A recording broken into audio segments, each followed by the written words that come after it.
Alright, review lang natin tong entry dama puzzle na ating pinost. May nalilito kasi doon sa mga nagko-comment. Sinabi ko naman doon na ang takbo ng pula ay pataas, mga bossing. Pataas, galing ilalim, pataas. Ayun. Katulad nito, dama na sila. Nakarating dyan, dama na. Ang itim po ay pababa, hindi po siya pataas. Pababa po, kaya nga dito, pipigilan ng pula ang itim na makadama kasi 2-step pwedeng dumama na yan. Ang rules dyan, ang tira ng pula para pigilan yung itim na makadama. May dalawang dama ang pula at dalawang piyon. Ayun. Meron kasing nagko-comment, ipakain daw to. Ay, hindi nga pwedeng mangyayaring umatras, mga boss. Paabante siya piyon siya, hindi naman siya dama Kung siya ay dama, pwede siyang umatras, umabante. Dahil piyon, hindi mo pwedeng pakain para kakain doon. Hindi ganon. Ang takbo ng itim pababa, ang pula ay pataas. Yan. Okay na. Alam nyo na yung sinabi ko naman yun doon, pinaliwanag ko kung saan ang takbo Ngayon, may nagko-comment, ito raw ang itira. Yan. Para iilag daw ang itim, pababalikin. Tapos, babantayan dyan. Wala daw tira ang itim, kundi abante. Tapos, susulong doon. Hindi nga naman makakadama itim. Kasi kung iabante niya, kakainin. Okay? Pag pinakain niya naman, tapos sumulong siya, pababalikin. Hindi nga naman nakadama ang itim. Pero merong silang hindi nakita doon. Balik natin. Pag tira mo dyan, hindi naman dyan titira ang itim Kung halimbawa yung bangka, dito siya titira, talo siya. Ito ang gagawin niya, dito niya magpapakain, tapos bababa ito. Paano mo hahabulin yan? Ang partida ng itim makadama siya. Hindi mo na napigilan. Paano mo pa mapipigilan? Wala na, hindi mo na mapabalik. Kahit saan ka tumira, dadama na yun ang kanyang partida kaya mali yung yung ganon, mali. Dadama na bibigay lang dun lusot na hindi mo na mahahabol di ba? Kaya pinakamabisang paraan dyan, yung pinakita ko, may in-upload na ako dyan Meron namang iba, ito pa yung maling solusyon ng iba. Merong sa iba, ang sabi ay ito. Yan. Tapos dito raw. Siyempre, iilag nga naman yung itim. Pabalikin daw. Tapos tira dito. Yan, talo daw ang itim. Hindi na makakadama. May tira pang itim, makakadama pa po. Pwede pa siyang sumulong dito kakain ng pula. Aabante siya dito. Di ba? Ngayon, pag tumira ka doon, lulusot na yan. Dadama. Kaya ang gagawin mo, pababalikin mo.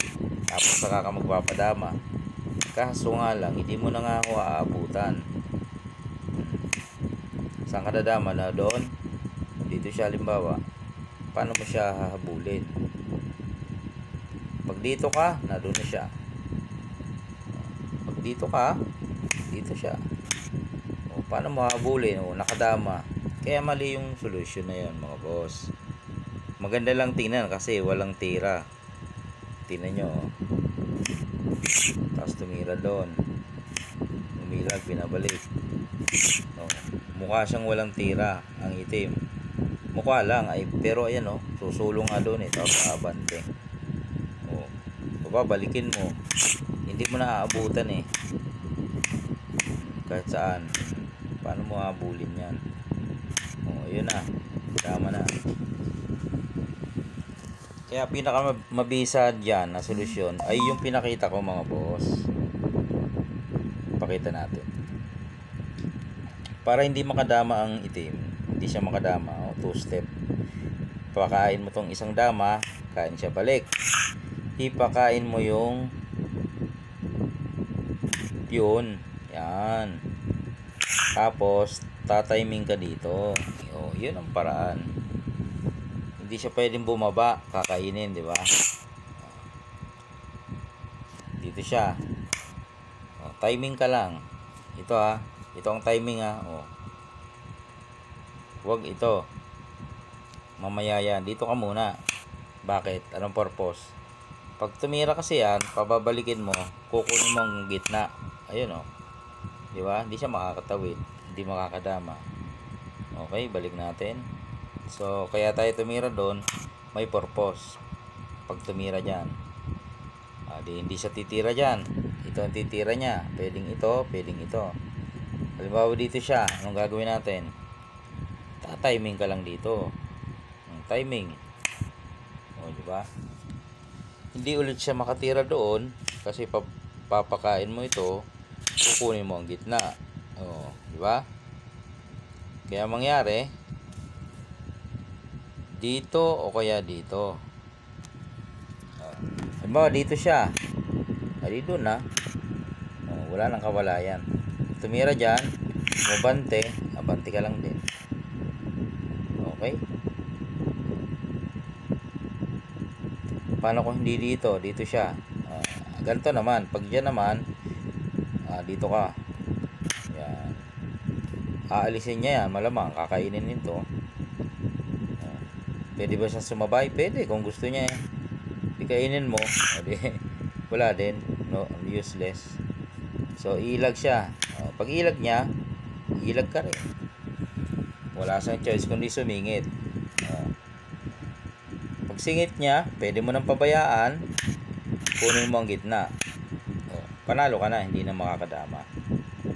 O di kaya naman, pag singit, iabante mo yung piyon. Siyempre, kakain ng itim. Kainin mo rin siya, dalawa. Di ubos. Ayun. Yan yung step, mga boss. Sabi na basic daw, basic. Pero mali naman ang solusyon na binigay. Pakain, ito, dito ka. Dito siya, dito ka. Kanina dito tumira eh. Dito naman. Di timing ka lang. Hindi niya talaga magagalaw yan kasi may pakain dito eh. Di ba? Yun talaga igagalaw niya. Same process, doon ka lang ulit. Iilag. Ilag ka rin. No choice siya kundi sumingit. Yun na nga. Mga option na pwede mong gawin. Pwede ka magpakain. Pwede mong hayaan lang. Tapos punta ka ng gitna. Mga ganun ba? Ito maganda kasi ubos. Pagkain niya. Yan mga boss ha. Nalinawan na kayo doon sa Entredama puzzle. Yun lang yung pinaka the best na tira doon para hindi na makadama yung itim. Alright.